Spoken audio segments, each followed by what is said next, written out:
तो हेलो दोस्तों, कैसे हैं आप लोग। तो आज हम बात करने वाले हैं बेसिक मैकेनिकल इंजीनियरिंग, जिसका सब्जेक्ट कोड है BT 203। इसके कुछ इंपॉर्टेंट क्वेश्चंस और उसके सॉल्यूशंस को हम डिस्कस करने वाले हैं as a one shot video के माध्यम से। तो जितने भी स्टूडेंट जिन्होंने चैनल को सब्सक्राइब नहीं किया, चैनल को सब्सक्राइब करके बेल आइकन को प्रेस कर दीजिए, ताकि जो भी वीडियो उसका नोटिफिकेशन आपको मिलता है। ये वीडियो को स्टार्ट करते हैं, ठीक है। तो क्वेश्चन नंबर 1 में दो क्वेश्चन दिए गए हैं। ये दोनों क्वेश्चन ही बहुत इंपॉर्टेंट है और प्रीवियस ईयर क्वेश्चन में पूछे गए हैं, ठीक है। जिसमें पहला क्वेश्चन कह रहा है कि classify engineering materials and what do you mean by alloys, okay, and write some applications of alloys. ठीक है, यानी सबसे पहले हमें इंजीनियरिंग मटेरियल को क्लासिफाई करना है, उसके बाद हमें बताना है कि अलॉयज क्या होते हैं और उसके कुछ एप्लीकेशंस को भी बताने हैं, ठीक है। दूसरे क्वेश्चन में हमारा है अलग अलग जो मैकेनिकल प्रॉपर्टीज है उनको डिफाइन करना, जैसे टफनेस क्या होता है, ब्रिटलनेस क्या होता है, टेंसाइल स्ट्रेंथ क्या होता है, डक्टिलिटी क्या होता है कि नहीं। तो आइए इसके आंसर को देखते हैं। सबसे पहला क्वेश्चन का आंसर आपके सामने दिया है, कह रहा है कि क्लासिफिकेशन ऑफ इंजीनियरिंग मटेरियल्स। कह रहा है कि engineering materials are broadly classified as, यानी उनको अलग अलग टाइप पे क्लासिफाई किया जाता है। सबसे पहला आपका आता है मेटालिक मटेरियल्स, यानी पहला आपका होता है मटेरियल मटेरियल जिसके अंदर ferrous and non ferrous metal आते हैं। फेरस में वो होता है जो आयरन को कंटेन करते हैं, जैसे कि कास्ट आयरन और रफ्ट आयरन, स्टील, ये सारे फेरस मेटल के अंदर आते हैं।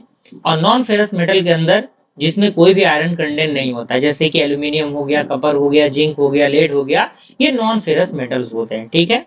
दूसरा हमारा है नॉन मेटालिक मटेरियल, जो कि आपका ऑर्गेनिक इनऑर्गेनिक होता है। ऑर्गेनिक में आपका वुड हो गया, लकड़ी, रबर हो गया, प्लास्टिक हो गया। इनऑर्गेनिक में आपका ग्लास हो गया, सरमाइका हो गया, सीमेंट हो गए, ठीक है ना।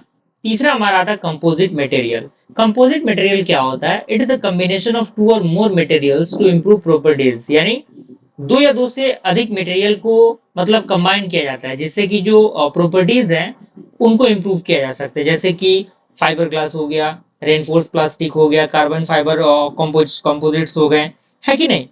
अगला हमारा एडवांस मटेरियल, जैसे कि आपका स्मार्ट मटेरियल, नैनो मटेरियल, सेप मेमोरी एलॉय, ये सारे एडवांस मटेरियल के अंदर आते हैं। तो ये आपका क्लासिफिकेशन था। अब इसी के अंदर हमारा अलॉय भी डिफाइन करना था। तो अलॉय कह रहा है कि alloy is a mixture of two और more elements at least one of which is the metal, यानी अलॉय जो है वो मिक्सचर होता है दो या दो से अधिक एलिमेंट का, और उसमें कम से कम एक एलिमेंट क्या होना चाहिए? मेटल होना चाहिए। And made to improve the mechanical, physical और chemical properties of the base metal, यानी ये इंप्रूव करता है मैकेनिकल, फिजिकल और केमिकल प्रॉपर्टीज को बेस मेटल के। जैसे अगर हम स्टील की बात करें तो स्टील आपका केवल स्टील नहीं होता, उसके अंदर आयरन और कॉपर कार्बन का मिक्सचर होता है। ब्रास में आपका कॉपर और जिंक होता है। ब्रोंज में आपका कॉपर और टीन होता है, ठीक है। कहाँ का यूज होता है? तो स्टील का यूज ब्रिजेस में, बिल्डिंग्स में, मटेरियल मशीन पार्ट्स को बनाने में स्टील का यूज होता है। स्टेनलेस स्टील का यूज कटलरी में, सर्जिकल इंस्ट्रूमेंट में, किचन इक्विपमेंट में यूज होता है। ब्रासेस का यूज इलेक्ट्रिकल फिटिंग में, स्क्रू में, डेकोरेटिव आइटम्स में। ब्रोनेस का यूज आपका बियरिंग में, गियर्स में, स्टुअर्ट्स में। एंड जो आपका ड्यूरोलोमियन होता है वो आपका एयरक्राफ्ट स्ट्रक्चर में और ऑटोमोबाइल पार्ट में इसका यूज होता है, ठीक है। क्वेश्चन नंबर 1 का पार्ट ए ये था। पार्ट बी की बात करें, जिसमें हमें मैकेनिकल प्रॉपर्टीज को डिफाइन करना था। तो टफनेस क्या होता है? कह रहा है कि toughness is the ability of a material to absorb energy and withstand shock and impact the load without breaking, यानी जो टफनेस है वो एक ऐसा एबिलिटी होता है मटेरियल का जिससे कि वो एनर्जी को ऑब्जॉर्व कर लेता है और विथस्टैंड शॉक, एंड ये इम्पैक्ट करता है लोड को बिना किसी ब्रेकिंग के, यानी ये चीजें मतलब इसके अंदर ब्रेक नहीं होती, ठीक है ना। ब्रिटलनेस की बात करें तो यहाँ पे कह रहा है कि brittleness is the property of a material by which it breaks suddenly without showing much deformation, यानी ब्रिटलनेस एक प्रॉपर्टी होता है मटेरियल का जिसके द्वारा जो मतलब कह सकते हैं कि जो मटेरियल होता है वो सडनली ब्रेक कर जाता है बिना किसी डिफॉर्मेशन के, ठीक है। जैसे कि ग्लास हो गया, कास्ट आयरन हो गया, ठीक है। अगला हमारा था टेंसाइल स्ट्रेंथ।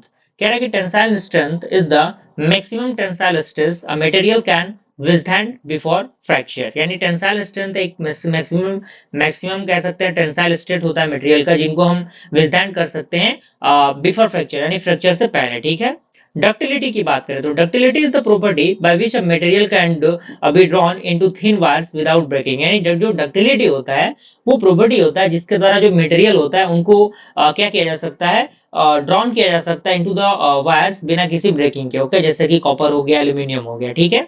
ये हमारा पहला क्वेश्चन था। सेकंड क्वेश्चन में दो पार्ट अगेन दिया गया है, जिसमें पहला क्वेश्चन आपका है describe the construction and the use of sine bar, यानी साइन बार का यूज बताना है, कंस्ट्रक्शन बताना है और बताना है कि how will you measure the tapper of a job with the help of a sine bar, यानी आप कैसे मेजर करते हैं टैपर के जॉब को साइन बार के मदद से, ठीक है। और इसी के अंदर एक पार्ट और भी है, डिस्क्राइब करना है प्रोसीजर्स को, टेंसाइल टेस्ट के, एंड एक्सप्लेन करना है स्ट्रेस स्ट्रेन कर्व को फॉर अ डक्टाइल मटेरियल। तो आइए देखते हैं इसके आंसर को। सबसे पहले आपके सामने दिया गया है कंस्ट्रक्शन ऑफ साइन बार। क्योंकि साइन बार का यहाँ पे फिगर अटैच नहीं किया गया है तो आपको फिगर खुद से थोड़ा सा अटैच करना पड़ेगा। कह रहा है कि sine bar is a precision measuring instrument that is used for measuring angles, यानी जो आपका साइन बार होता है वो एक प्रिसिशन मेजरिंग इंस्ट्रूमेंट होता है जिनका बेसिकली यूज होता है किस चीज के लिए, एंगल को मेजर करने के लिए, ठीक है। ये किस किस चीज को कंसिस्ट करता है, ये सबसे पहले कंसिस्ट करता है हार्डेंड स्टील बार को। इसमें दो प्रिसिजन रोलर्स होते हैं जो फिक्स्ड होते हैं दोनों एंड पे। जो डिस्टेंस होता है between the centre of rollers is standard, जो यूजुअली 10 mm से 20 mm तक रहता है, ठीक है, सॉरी 100 mm से 200 mm, ओके। यूजर्स की बात करें साइन बार की तो it is used in the measurement of angle accurately, यानी जो एंगल्स हैं एंगल्स को एक्यूरेटली मेजर करने के लिए यूज होता है। Setting work at A required angle और मशीन, यानी जो भी आपका एंगल है उसको मशीन पे जो है सेट करने के लिए बेसिकली यूज होता है। चेक करने के लिए टैपर को और एंगुलर सरफेस को हम इसका यूज करते हैं, ठीक है। मेजरमेंट ऑफ टैपर की बात करें यूजिंग द साइन बार, यानी साइन बार की मदद से हम टैपर को किस तरीके से मेजर करते हैं तो इसका प्रोसीजर दिया गया है। सबसे पहले हम क्या करेंगे, प्लेस करेंगे जॉब को ऑन द साइन बार, यानी साइन बार में हम जॉब को रखेंगे। Raise one end of the sign bar using the slip gauge until the tap surface of the job becomes the perfectly horizontal, यानी हम क्या करेंगे, राइज करेंगे एक एंड को साइन बार के, किसके द्वारा, स्लिप गेज के द्वारा, जब तक कि टॉप सरफेस आपका परफेक्टली हॉरिजॉन्टल नहीं बन जाता, ठीक है। तीसरे स्टेप में हम क्या करेंगे, note the height as of a slip gauge, okay, यानी जो स्लिप गेज का हाइट है उसको नोट करेंगे।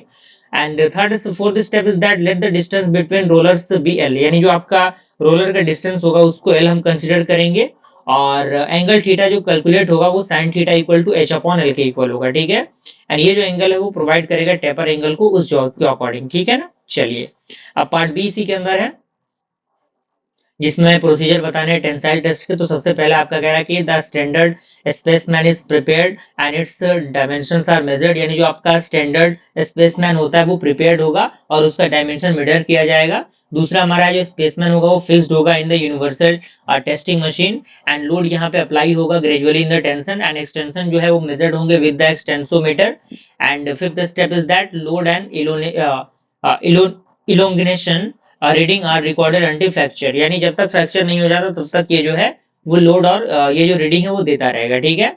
For this test properties like yield stress, ultimate stress, breaking stress, जो आपका इल्यूमिनेशन होता है और जो मॉडुलस होता है इलास्टिसिटी का वो ऑब्टेन होता है, ठीक है। अगर हम कर्व की बात करें तो कर्व भी आपको बनाना पड़ेगा, स्ट्रेस स्ट्रेन जो कर्व होता है डक्टाइल मटेरियल का फॉर द माइल्ड स्टील, जिसमें आपका जो OA दिया रहेगा वो आपका एक प्रोपोर्शनल लिमिट रहेगा, AB आपका इलास्टिक लिमिट रहेगा, BC आपका यील्ड पॉइंट रहेगा, CD आपका अल्टीमेट स्ट्रेस पॉइंट रहेगा और DE आपका स्पेसमैन ब्रेक रहेगा, ठीक है। तो आपको कर्व भी बनाना है, ठीक है। थर्ड क्वेश्चन हमारा है जिसके अंदर हमें नेट एंड डायग्राम के अकॉर्डिंग एक्सप्लेन करना है मेन पार्ट को ड्रिलिंग मशीन के। तो ड्रिलिंग मशीन आपने बखूबी देखा होगा, है कि नहीं। हमें दो ऑपरेशंस बताने जो परफॉर्म होते हैं ड्रिल मशीन पे, और इसी के अंदर पार्ट बी कह रहा है कि what is the basic principle of turbine, यानी टरबाइन का बेसिक प्रिंसिपल क्या होता है। क्लासिफाई करने टाइप ऑफ टरबाइन को जो अकॉर्डिंग होता है type of energy, direction of flow head and the specific speed, okay. तो आइए देखते हैं इनको। तो मेन पार्ट दिया गया है ड्रिलिंग मशीन का। सबसे पहले बेस होता है जो सपोर्ट करता है मशीन को और अब्जॉर्ब करता है वाइब्रेशन को, ठीक है। कॉलम की बात करें तो ये वर्टिकल सपोर्ट होता है मशीन का, यानी चूंकि आपको ड्रिल मशीन का फिगर भी यहाँ पे बनाना पड़ेगा। यहाँ पे मैंने अगेन बताया कि आपको फिगर यहाँ पे थोड़ा सा अटैचमेंट नहीं कर पाया, ठीक है ना। टेबल जो है वो होल्ड करता है वर्क पीस को, स्पेंडल में हम होल्ड करते हैं और रोटेट करते हैं ड्रिल को। ड्रिल हेड जो है वो कंटेन करता है मोटर को और स्पीड मैकेनिज्म को। फीड मैकेनिज्म जो है वो कंट्रोल करता है डाउनवर्ड मूवमेंट को ड्रिल के, ठीक है। दो ऑपरेशंस की बात करें ड्रिलिंग मशीन में, सबसे पहले ड्रिलिंग की बात करें तो यहाँ पे कह रहा है कि operation of making a round whole in a solid material using a rotating hello, यानी जब हम रोटेटिंग यानी ड्रिल को रोटेट करते हैं किसी एक पॉइंट पे तो वहां पे क्या होता है, एक होल बन जाता है, तो बेसिकली वही ड्रिलिंग होता है, ठीक है ना, सॉलिड मटेरियल में। रिमिंग की बात करें तो ये ऑपरेशन होता है of finishing and sizing a drilled hole accurately using a reamer, यानी रिमर की मदद से जो भी हम होल करते हैं उसको अच्छी तरीके से फिनिश करना, उसके साइज को अच्छी तरीके से ड्रिल करना, ठीक है। अब इसके अंदर और भी ऑपरेशंस होते हैं रिमिंग के अंदर, जैसे कि आपका टैपिंग हो गया, काउंटर बोरिंग हो गया, काउंटर सिंकिंग हो गया, स्पॉट फैसिंग हो गया, ये सारी चीजें, ठीक है। क्वेश्चन नंबर थर्ड का पार्ट भी हमारा दिया गया है। बेसिक प्रिंसिपल की बात करें टरबाइन की, तो कह रहा है कि turbine works on the principle of conservation conversion of hydraulic energy of water into the mechanical energy, okay. यानी बेसिकली जो टरबाइन है वो किस प्रिंसिपल पे काम करता है, ये आपके कन्वर्जन ऑफ हाइड्रोलिक एनर्जी, यानी ये हाइड्रोलिक एनर्जी को किस में कन्वर्ट करता है, मैकेनिकल एनर्जी में कन्वर्ट करता है by the action of flowing और falling water on the blades of the runner, यानी जो रनर के ब्लेड्स होते हैं उनके अकॉर्डिंग ये फ्लो करता है और उसके अकॉर्डिंग ये चीजें जो है हाइड्रोलिक एनर्जी ऑफ वाटर जो है वो मैकेनिकल एनर्जी में कन्वर्ट होता है, ठीक है। अगर हम क्लासिफिकेशन की बात करें तो सबसे पहला आपका आता है according to the type of energy, यानी टाइप ऑफ एनर्जी पे सबसे पहले आपका आता है इंपल्स टरबाइन, जो यूज करता है काइनेटिक एनर्जी को केवल, जैसे कि आपका पेल्टन वेल हो गया, ठीक है। रिएक्शन टरबाइन की बात करें तो ये यूज करता है दोनों को, प्रेशर को भी और काइनेटिक एनर्जी को भी, जैसे कि आपका फ्रांसिक टरबाइन हो गया, कैप्लन टरबाइन हो गया। अगर हम according to direction of flow की बात करें तो टेंजेंशियल फ्लो टरबाइन होता है, रेडियल फ्लो टरबाइन होता है, एक्सियल फ्लो टरबाइन होता है, मिक्स फ्लो टरबाइन होता है, ठीक है। अगला हमारा आता है according to the head. Head के अकॉर्डिंग क्या होता है, सबसे पहले हाई हेड होता है, जिसमें आपके सामने सारी चीजें दी गई हैं, आप देख सकते हैं। और मीडियम की बात करें तो ये फ्रांसिक टरबाइन इसके अंदर होता है, एंड लो हेड में आपका कैप्लन टरबाइन होता है, ठीक है। According to the specific speed की बात करें तो लो स्पेसिफिक स्पीड टरबाइन आपका पेल्टन होता है, और मीडियम स्पेसिफिक स्पीड टरबाइन आपका फ्रांसिक, और हाई स्पीड जो होता है वो कैप्लन होता है, ओके। क्लियर हुआ। क्वेश्चन नंबर 4 की तरफ हम मूव करना है, जिसमें सबसे पहला क्वेश्चन हमारा explain the working of thermocouple and radiation pyrometer with the net sketch, okay. यानी स्केच के अकॉर्डिंग आपको इसको डिफाइन करना है। यहाँ पे मैंने स्केच नहीं ऐड किया है, और एक न्यूमेरिकल क्वेश्चन भी इसके अंदर दिया गया है, ठीक है। इस प्रकार के न्यूमेरिकल क्वेश्चन को भी आपको प्रैक्टिस करना है, ठीक है ना। तो यहाँ हम देख लेते हैं पहला क्वेश्चन आपका थर्मोकपल की बात करें तो कह रहा है कि thermocouple work on the Seebeck effect when two dissimilar metals are joined to form two junctions, and these junctions are kept at the different temperature, and electromotive force is produced which is proportional to the temperature difference. यानी जो thermocouple होता है वो किस पे काम करता है, सीड बैक, जो आपका सी बैक इफेक्ट होता है उस पे काम करता है, जब दो डिसिमिलर मेटल्स, यानी सिमिलर नहीं अलग अलग मेटल्स ज्वाइंट होते हैं टू फॉर्म द जंक्शन, और वो जंक्शन को बनाते हैं, तो ये जो जंक्शंस होते हैं वो अलग टेम्परेचर कैरी करते हैं और इलेक्ट्रोमोटिव फोर्स कैरी करते हैं, जो प्रोड्यूस होता है किसके द्वारा, with the proportional to the temperature difference के द्वारा। टेम्परेचर अलग अलग होगा तो चीजें क्या होंगी, अलग होंगी, ठीक है ना। अगर हम इसके कंस्ट्रक्शन की बात करें तो दो डिसिमिलर मेटल्स जो वायर है वो होते हैं, जैसे कि आपका कॉपर कंसल्टेंट हो गया या फिर आयरन कंसल्टेंट हो गया। वन जो जंक्शन होगा जो क्या होगा, is just hot junction, okay. Measuring point इसके अंदर होंगे। अनदर आपका जो होगा वो कोल्ड जंक्शन होगा, ठीक है। और एक सेंसिटिव गैल्वेनोमीटर और मिली वोल्टोमीटर कनेक्टेड होंगे, ठीक है। वर्किंग की बात करें तो यहाँ पे कह रहा है कि when the hot junction is placed in the hot medium, यानी जब आपका गर्म जंक्शन एक गर्म मीडियम पे क्या करेगा, प्लेस्ड करेगा, तो जो कोल्ड जंक्शन होगा वो जो टेम्परेचर है उसको जानेगा, ठीक है। और ईएमएफ यहाँ पे क्या होगा, इलेक्ट्रोमोटिव फोर्स जनरेट होगा, और ये जो ईएमएफ होगा वो मेजर्ड होगा और कैलिब्रेटेड होगा in the term of temperature, ठीक है। अगर हम इसके एडवांटेज की बात करें तो ये सिंपल एंड रिजिड होते हैं, एंड ये सुटेबल होता है for the high temperature, and quick response इसका होता है। अगर हम एप्लीकेशन की बात करें तो फर्नेस के अंदर, बॉयलर के अंदर, इंजन के अंदर, टेम्परेचर के अंदर, और साथ ही साथ और भी जो चीज़ें होती हैं उनके अंदर भी इसका जो यूज़ है वो होता है, आप देख सकते हैं। उसके बाद इसी के अंदर आता है रेडिएशन पायरोमीटर, तो इसका भी प्रिंसिपल दिया गया है, कंस्ट्रक्शन इसके अंदर कौन कौन सी चीज़ें रहेंगी, और इसका वर्किंग और एडवांटेज भी आपके सामने यहाँ मेंशन किया गया, ठीक है। और कहाँ कहाँ यूज होता है, जैसे ब्लास्ट फर्नेस के अंदर, मोल्टेन मेटल के अंदर, ग्लास इंडस्ट्रीज के अंदर इसका यूज होता है, ठीक है। पार्ट बी की बात करें, क्वेश्चन नंबर 4 के पार्ट बी की, ये एक न्यूमेरिकल पार्ट था चूंकि, तो यहाँ पे इसके फॉर्मूलाज आपको पता होनी चाहिए। जैसे नॉन साइक्लिक सिस्टम की बात करें तो Q equal to del U plus W होता है, जिसमें आपका Q आपका heat supplied system to the system, ये आपका change in the internal energy, W आपका work done by the system, and heat supply equal and increase in the internal energy plus work done, okay. And for cyclic process ये आपका इसके equal होता है। तो ये चीजें यहाँ पे दी गई हैं, ठीक है।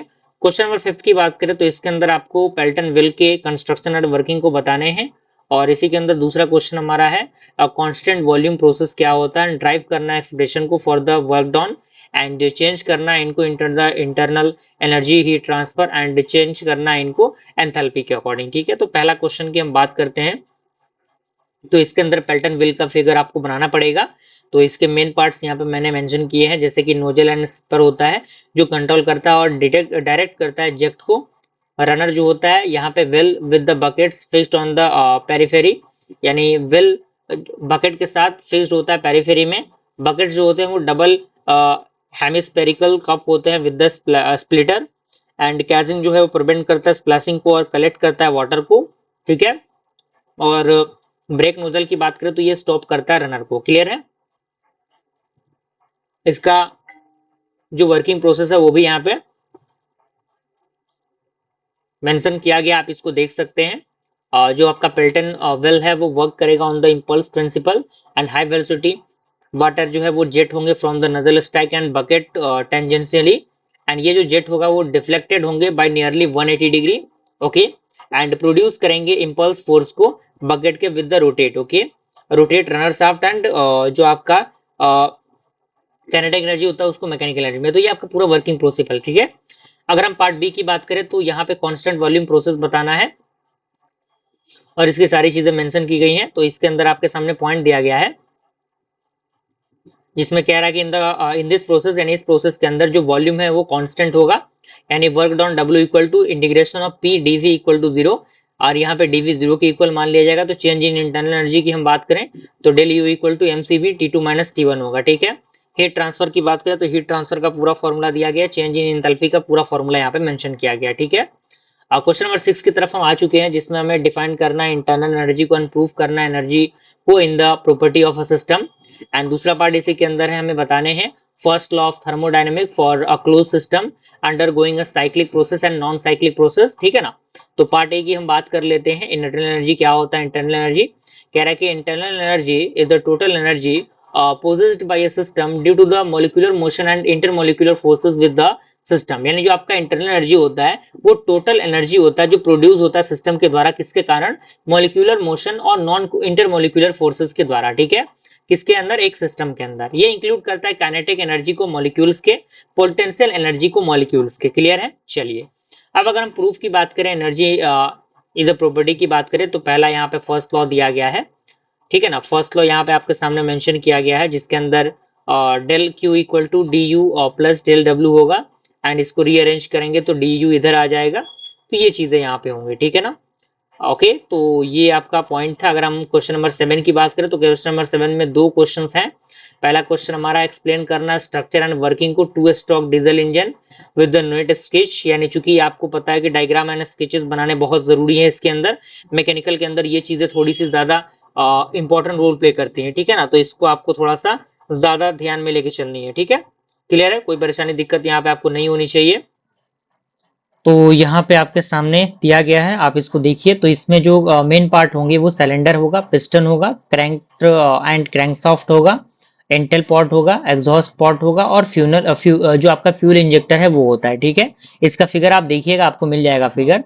वर्किंग की बात करें तो फर्स्ट स्ट्रोक जो है वो कंप्रेशन प्लस सक्शन होगा, यानी piston move upward and compressing air, यानी जो आपका पिस्टन होगा वो अपवर्ड की तरफ मूव करेगा और कंप्रेस करेगा एयर को। फ्यूल जो है वो इंजेक्ट करेगा, fuel injected at the end of the compression and ignite due to the high temperature, यानी हाई टेम्परेचर के कारण जो फ्यूल है वो जलना शुरू करेगा। ठीक है, सेकंड स्ट्रोक में क्या होगा? पावर और एग्जॉस्ट, यानी ये जो कंबंशन गैसेस है वो पुश करेंगे पिस्टन को डाउनवर्ड यानी नीचे की तरफ एंड प्रोड्यूस करेंगे पावर को। ठीक है, और एग्जॉस्ट गैसेस जो है वो लीव करेंगे through the exhaust pot and fresh air enters. Okay, and यहाँ पे कह रहा है कि one power stroke is obtained in one crankshaft revolution, यानी एक क्रैंकशाफ्ट रिवोल्यूशन में एक ही पावर स्ट्रोक जो है वो मिलता है। ठीक है, तो ये आपके पूरे प्रोसेस है।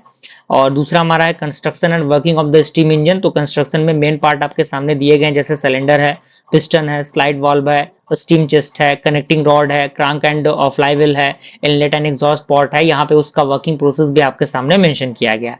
लास्ट हमारा है क्वेश्चन नंबर 8। क्वेश्चन नंबर 8 में आपके शॉर्ट नोट दिए गए हैं, 4 पॉइंट्स आपके हैं। Newton's law of viscosity, zeroth law of thermodynamics, micrometer and centrifugal compressor. ठीक है, तो पहला आपका है न्यूटन्स लॉ ऑफ विस्कोसिटी, कह रहा है कि it state that the shear stress is directly proportional to the velocity gradient, यानी ये स्टेट करता है कि जो शियर स्ट्रेस है वो डायरेक्टली प्रोपोर्शनल होते हैं किसके, वेलोसिटी ऑफ ग्रेडियंट के, जिसमें tau equal to mu D U upon D Y, ठीक है, जहां पे म्यू आपका कोफिशिएंट होता है विस्कोसिटी का।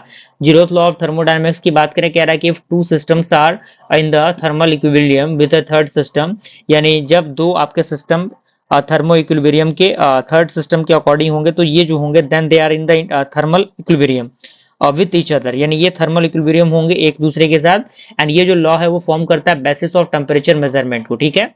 माइक्रोमीटर की बात करें तो माइक्रोमीटर एक प्रकार का प्रिसिशन मेजरिंग इंस्ट्रूमेंट होता है जो यूज होता है मेजर करने के लिए स्मॉल डायमेंशंस को एक्यूरेटली, जो अप टू 0.01 mm से लेकर 0.001 mm तक रहता है, ठीक है, एंड ये यूज होता है for measuring the diameter, thickness and the length of the small component, okay.